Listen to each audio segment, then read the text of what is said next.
कि प्रेम की शिक्षा मनुष्य को सेक्स में ले जाएगी। ये बात अत्यंत भ्रांत।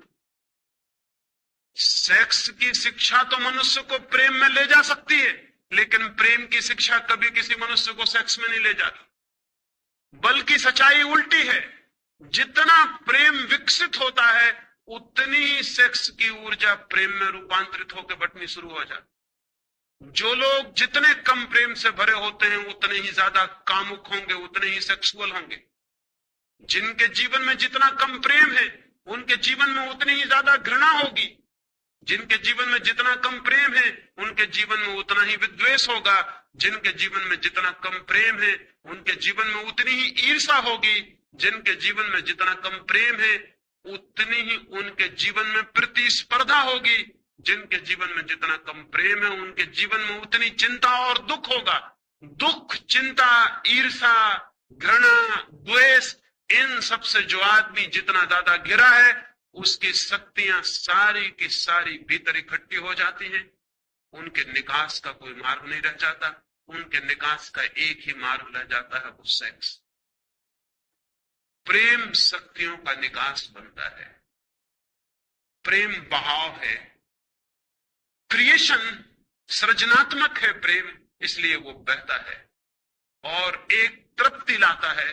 वो तृप्ति सेक्स की तृप्ति से बहुत ज्यादा कीमती और गहरी। जिसे वो तृप्ति मिल गई वो फिर कंकड़ पत्थर नहीं बीनता, जिसे हीरे जवाहरात मिलने शुरू हो जाए। लेकिन घृणा से भरे आदमी को वो तृप्ति कभी नहीं मिलती। घृणा में वो तोड़ देता है चीजों को, लेकिन तोड़ने से कभी किसी आदमी को कोई तृप्ति नहीं मिलती। तृप्ति मिलती है निर्माण करने से।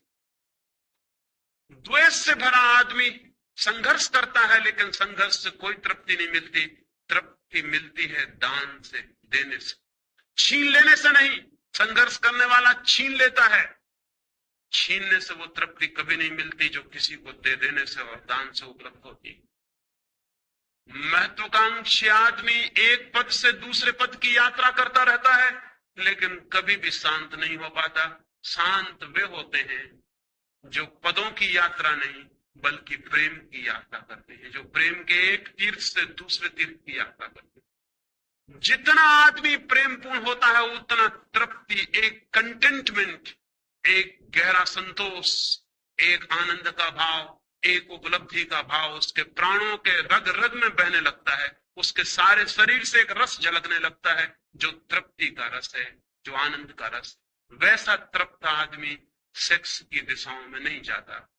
जाने के लिए, रोकने के लिए चेष्टा नहीं करनी पड़ती, वो जाता ही नहीं। क्योंकि यही तृप्ति क्षण भर को सेक्स से मिलती थी, प्रेम से ये तृप्ति 24 घंटे को मिल जाती। तो दूसरी दिशा है कि व्यक्तित्व का अधिकतम विकास प्रेम के मार्गों पर होना चाहिए। हम प्रेम करें, हम प्रेम दें, हम प्रेम में जिए। और जरूरी नहीं है कि हम प्रेम मनुष्य को ही देंगे तभी प्रेम की दीक्षा होगी। प्रेम की दीक्षा तो पूरे व्यक्तित्व के प्रेम पूर्ण होने की दीक्षा है। वो तो टू बी लविंग होने की दीक्षा है। एक पत्थर को भी हम उठाएं तो ऐसे उठा सकते हैं जैसे मित्र को उठा रहे हैं, और एक आदमी का हाथ भी हम ऐसे पकड़ सकते हैं जैसे शत्रु का हाथ पकड़े हुए। एक आदमी वस्तुओं के साथ भी प्रेमपूर्ण व्यवहार कर सकता है। एक आदमी आदमियों के साथ भी ऐसा व्यवहार करता है जैसा वस्तुओं के साथ भी नहीं करना चाहिए। घृणा से भरा हुआ आदमी वस्तुएं समझता है मनुष्यों को। प्रेम से भरा हुआ आदमी वस्तुओं को भी व्यक्तित्व देता है। एक फकीर से मिलने एक जर्मन यात्री गया हुआ था। वो किसी क्रोध में होगा, उसने दरवाजे पर जोर से जूते खोल दिए। जब जूतों को पटका, धक्का दिया दरवाजे को जोर से। क्रोध में आदमी जूते भी खोलता है तो ऐसे जैसे जूते दुश्मन, दरवाजा भी खोलता है तो ऐसे जैसे दरवाजे से कोई झगड़ा हो। दरवाजे को धक्के देकर वो भीतर गया, उस फकीर से जाके नमस्कार किया। उस फकीर ने कहा कि नहीं, अभी मैं नमस्कार का उत्तर न दे सकूंगा, पहले तुम दरवाजे से और जूतों से क्षमा मांगो। उस आदमी ने कहा, पागल हो गए हैं, दरवाजों और जूतों से क्षमा? क्या उनका भी कोई व्यक्तित्व है? उस फकीर ने कहा, तुमने क्रोध करते समय कभी भी ना सोचा कि इनका कोई व्यक्तित्व है। तुमने जूते ऐसे पटके जैसे उनमें जान हो, जैसे उनका कोई कसूर हो। तुमने दरवाजा ऐसा खोला जैसे तुम दुश्मन हो? नहीं, जब तुमने क्रोध करते वक्त उनका व्यक्तित्व मान लिया तो पहले जाओ क्षमा मांग के आ जाओ, तब मैं तुमसे आगे बात करूं, अन्यथा मैं बात करने को नहीं। अब वो आदमी दूर जर्मनी से उस फकीर को मिलने गया, इतनी सी बात पे मुलाकात ना हो सकेगी, मजबूरी थी, उसे जाके दरवाजे पर हाथ जोड़ के क्षमा मांगनी पड़ी कि मित्र क्षमा कर दो। जूतों को कहना पड़ा माफ करिए, भूल हो गई हमने जो आपको इस भांति गुस्से में खोला। उस जर्मन यात्री ने लिखा है कि लेकिन जब मैं क्षमा मांग रहा था तो पहले तो मुझे हंसी आई कि मैं क्या पागलपन कर रहा हूं, लेकिन जब मैं क्षमा मांग चुका तो मैं हैरान हुआ, मुझे एक इतनी शांति मालूम हुई जिसकी मुझे कल्पना नहीं हो सकती थी कि दरवाजे और जूतों से क्षमा मांग के शांति मिल सकती।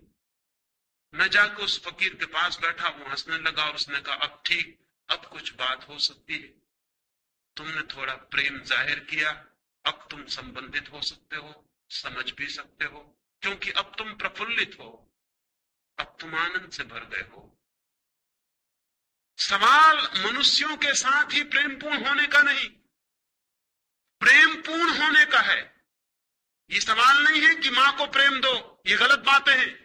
जब कोई मां अपने बच्चे को कहती है कि मैं तेरी मां हूं इसलिए प्रेम कर, तब वो गलत शिक्षा दे रही है, क्योंकि जिस प्रेम में इसलिए लगा हुआ है देयरफॉर वो प्रेम झूठा। जो कहता है इसलिए प्रेम करो कि मैं बाप हूं, वो गलत शिक्षा दे रहा है। वो कारण बता रहा है प्रेम का, प्रेम अकारण होता है, प्रेम कारण सहित नहीं होता। मां कहती मैं तेरी मां हूं, मैंने तुझे इतने दिन पाला पोसा बड़ा किया इसलिए प्रेम कर, वो वजह बता रही, प्रेम खत्म हो गया। अगर वो प्रेम भी होगा तो बच्चा झूठा प्रेम दिखाने की कोशिश करेगा, क्योंकि ये मां है इसलिए प्रेम दिखाना पड़ेगा। नहीं, प्रेम की शिक्षा का मतलब है प्रेम का कारण नहीं, प्रेम पूर्ण होने की सुविधा और व्यवस्था कि बच्चा प्रेम पूर्ण हो सके। जो मां कहती मुझसे प्रेम कर क्योंकि मैं मां हूं, वो प्रेम नहीं सिखा रही। उसे ये कहना चाहिए कि ये तेरा व्यक्तित्व, ये तेरे भविष्य, ये तेरे आनंद की बात है कि जो भी तेरे मार्ग पे पड़ जाए तो उससे प्रेम पूर्ण हो। पत्थर पड़ जाए, फूल पड़ जाए, आदमी पड़ जाए, जानवर पड़ जाए, ये सवाल जानवर को प्रेम देने का नहीं, फूल को प्रेम देने का नहीं, मां को प्रेम देने का नहीं, तेरे प्रेम पूर्ण होने का है, क्योंकि तेरा भविष्य इस पर निर्भर करेगा कि तू कितना प्रेम पूर्ण है, तेरा व्यक्तित्व कितना प्रेम से भरा हुआ है, उतना तेरे जीवन में आनंद की संभावना बढ़ेगी। प्रेम पूर्ण होने की शिक्षा चाहिए मनुष्य को, तो वो कामुकता से मुक्त हो सकता है। लेकिन हम तो प्रेम की कोई शिक्षा नहीं देते, हम तो प्रेम का कोई भाव पैदा नहीं करते।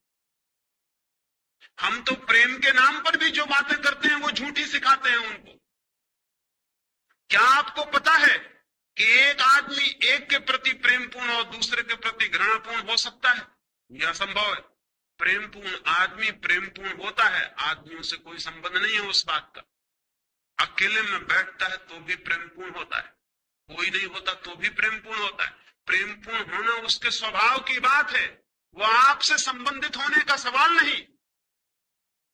क्रोधी आदमी अकेले में भी क्रोधपूर्ण होता है, घृणा से भरा आदमी अकेले में भी घृणा से भरा होता है। वो अकेले भी बैठा है तो आप उसको देख के कह सकते हैं कि यह आदमी क्रोधी है, हालांकि वो किसी पर क्रोध नहीं कर रहा है, लेकिन उसका सारा व्यक्तित्व क्रोधी। प्रेमपूर्ण आदमी अगर अकेले में बैठा है तो आप कहेंगे यह आदमी कितने प्रेम से भरा हुआ बैठा। फूल एकांत में खिलते हैं जंगल के तो वहां भी सुगंध बिखेरते रहते हैं, चाहे कोई सूंघने वाला हो या ना हो। रास्ते से कोई निकले या निकले, फूल सुगंधित होता रहता है।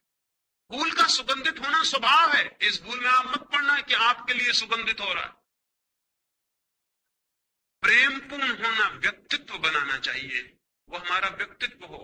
इससे कोई संबंध नहीं कि वो किसके प्रति, लेकिन जितने प्रेम करने वाले लोग हैं वो सोचते हैं कि मेरे प्रति प्रेमपूर्ण हो जाओ और किसी के प्रति नहीं, और उनको पता नहीं कि जो सबके प्रति प्रेमपूर्ण नहीं वो किसी के प्रति प्रेमपूर्ण नहीं हो सकता। पत्नी कहती पति से मुझे प्रेम करना बस, फिर आ गया स्टॉप, फिर इधर उधर कहीं देखना मत, फिर और कहीं तुम्हारे प्रेम की जरा सी धारा ना बहे, बस प्रेम यानी इस तरफ।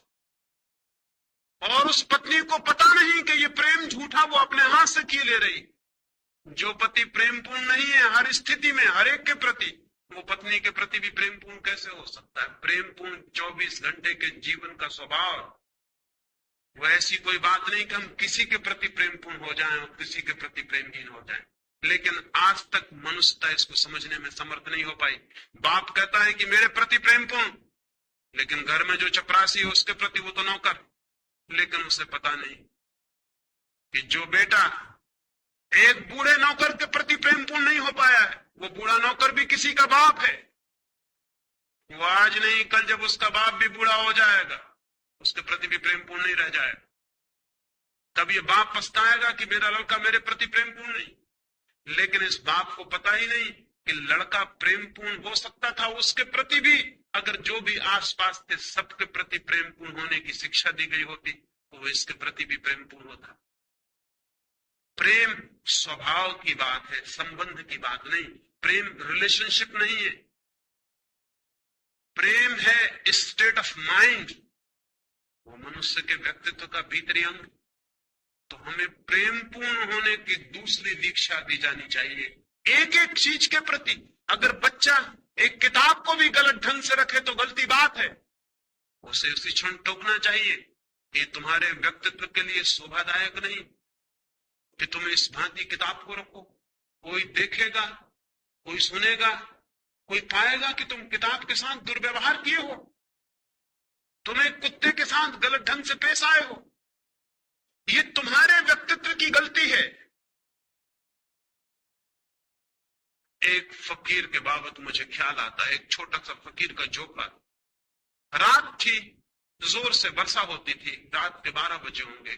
फकीर और उसकी पत्नी दोनों सोते थे। किसी आदमी ने दरवाजे पर दस्तक दी। छोटा था झोपड़ा, कोई शायद शरण चाहता है। उसकी पत्नी से उसने कहा कि द्वार खोल दे। कोई द्वार पर खड़ा है, कोई यात्री, कोई अपरिचित मित्र। सुनते हैं उसकी बात। उसने कहा कोई अपरिचित मित्र? हमारे तो जो परिचित हैं वो भी मित्र नहीं होते। उसने कहा कोई अपरिचित मित्र। ये प्रेम का भाव। कोई अपरिचित मित्र द्वार पर खड़ा है, द्वार खोल। उसकी पत्नी ने कहा लेकिन जगह तो बहुत कम है, हम 2 के लायक ही मुश्किल से है। कोई तीसरा आदमी भीतर आएगा तो हम क्या करेंगे? उस फकीर ने कहा पागल, ये किसी अमीर का महल नहीं है कि छोटा पड़ जाए। ये गरीब की झोपड़ी। अमीर का महल छोटा पड़ जाता है हमेशा। एक मेहमान आ जाए तो महल छोटा पड़ जाता। ये गरीब की झोपड़ी है। उसकी पत्नी ने कहा इसमें झोपड़ी, अमीर और गरीब का क्या सवाल, जगह छोटी है। उस फकीर ने कहा जहां दिल में जगह बड़ी हो वहां झोपड़ा महल की तरह मालूम होता है, और जहां दिल में छोटी जगह हो वहां झोपड़ा। तो क्या महल भी छोटा और झोपड़ा हो जाता? द्वार खोल दे। द्वार पर खड़े हुए आदमी को वापस कैसे लौटाया जा सकता है? अभी हम दोनों लेटे थे, अब 3 लेट नहीं सकेंगे, तीनों बैठेंगे। बैठने के लिए काफी जगह है। मजबूरी थी, पत्नी को दरवाजा खोल देना पड़ा। एक मित्र आ गया, पानी से भीगा हुआ, उसके कपड़े बदले, फिर वो तीनों बैठ के गपशप करने लगे। दरवाजा फिर बंद है। फिर किन्हीं 2 आदमियों ने दरवाजे पर दस्तक दी। अब उस फकीर ने उस मित्र को कहा, वो दरवाजे के पास था, कि दरवाजा खोल दो, मालूम होता है कोई आया। उस आदमी ने कहा कैसे खोल दूं दरवाजा, जगह कहाँ है यहाँ? वो आदमी अभी 2 घड़ी पहले आया था खुद, और भूल गया ये बात कि जिस प्रेम ने मुझे जगह दी थी वो मुझे जगह नहीं दी थी। प्रेम था उसके भीतर, इसलिए जगह दी थी। अब फिर कोई दूसरा आ गया, फिर जगह बनानी पड़ेगी। लेकिन उस आदमी ने कहा नहीं, दरवाजा खोलने की जरूरत नहीं, मुश्किल से हम 3 बैठे हुए। वो फकीर हंसने लगा। उसने कहा बड़े पागल हो, मैंने तुम्हारे लिए जगह नहीं की थी। प्रेम था इसलिए जगह की थी। प्रेम अब भी है, वो तुम पर चुप गई, नहीं गया और समाप्त नहीं हो गया। दरवाजा खोलो। अभी हम दूर दूर बैठे हैं, फिर हम पास पास बैठ जाएंगे। पास पास बैठने के लिए काफी जगह है, और रात ठंडी है, पास पास बैठने में आनंद ही और होगा। दरवाजा खोलना पड़ा। 2 आदमी भीतर आ गए। फिर वे पास पास बैठ के गपशप करने लगे, और थोड़ी देर बीती है और रात आगे बढ़ गई और वर्षा हो रही, और एक गधे ने आके सिर लगाया दरवाजे से, पानी में भीग गया है। वो रात शरण चाहता है। उस फकीर ने कहा कि मित्रों, वो 2 मित्र दरवाजे पर बैठे हुए थे जो पीछे आए थे, दरवाजा खोल दो। कोई अपरिचित मित्र फिर आ गया। उन लोगों का ये मित्र वगैरह नहीं है, ये गधा है, इसके लिए जगह खोलने की कोई जरूरत नहीं। उस फकीर ने कहा तुम्हें शायद पता नहीं, अमीर के दरवाजे पर आदमी के साथ भी गधे जैसा व्यवहार किया जाता है। ये गरीब की झोपड़ी है, हम गधे के साथ भी आदमी जैसा व्यवहार करने की आदत